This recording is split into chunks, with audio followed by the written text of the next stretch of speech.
Station की लाइटें भिन-भिना रही थीं। टूटी हुई सड़क पर साए बना रही थी।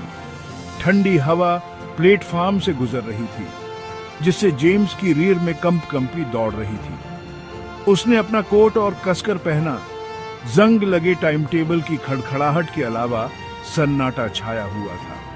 वह अकेला था, सिवाय स्टेशन क्लर्क के जो दूर एक टिमटिमाते लालटेन के पास झुका हुआ था।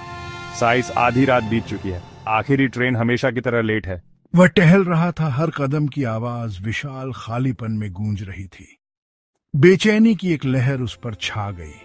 ये जगह अजीब लग रही थी। हवा में ही किसी अनदेखी मौजूदगी का एहसास हो रहा था। जैसे ही परछाई से एक आकृति उभरी, वह टहलना बंद कर दिया। एक महिला, लंबे कोट में, जिसका चेहरा एक चौड़ी टोपी से ढका हुआ था।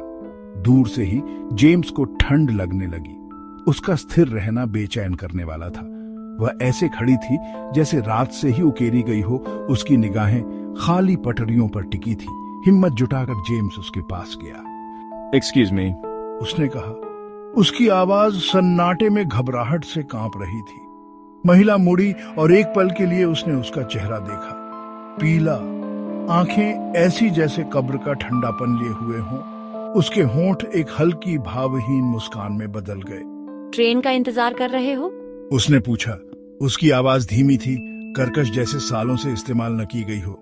हाँ, आखिरी वाली का। मैं बहुत देर से इंतजार कर रही हूँ, महिला ने बुदबुदाते हुए कहा। उसकी निगाहें फिर से पटरियों पर जा टिकी। 1953 सी। जेम्स ने भौहें चढ़ाई। उसे सवाल करने ही वाला था कि तभी एक दूर की गड़गड़ाहट से प्लेटफार्म हिल गया। वह मुड़ा। उसकी आंखें अंधेरे में दौड़ रही थीं। दूर एक भूतिया चमक दिखाई दी जो हर पल बढ़ती जा रही थी। जैसे ही अंधेरे से एक ट्रेन निकली, हवा में ऊर्जा की लहर दौड़ गई। लेकिन ये कोई आम ट्रेन नहीं थी। ये टिमटिमा रही थी, लगभग पारदर्शी। उसका आकार गर्मी की लहरों की तरह लहरा रहा था। तब महिला चली, एक तेज फिसलती हुई गति में। वह ट्रेन पर चढ़ गई। उसका शरीर भूतिया दरवाजे से गुजरते ही धुंधला पड़ गया। ट्रेन प्रकाश की एक अंतिम चमक के साथ गायब हो गई। प्लेटफार्म फिर से शांत हो गया, जेम्स के अलावा खाली। वह जमा हुआ खड़ा था, दिल तेजी से धड़क रहा था। क्या उसने कल्पना की थी? वह स्टेशन क्लर्क को ढूंढते हुए मुड़ा। इस बात की पुष्टि की जरूरत थी कि वह अकेला नहीं था। बूढ़ा आदमी पास में खड़ा था।